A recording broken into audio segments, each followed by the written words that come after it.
ये मैं गाली नहीं दे सकता।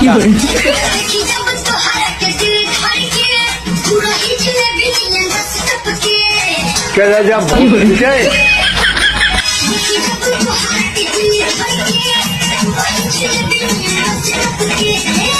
अम्मा बहन पे आ जाऊंगा भाई কি করে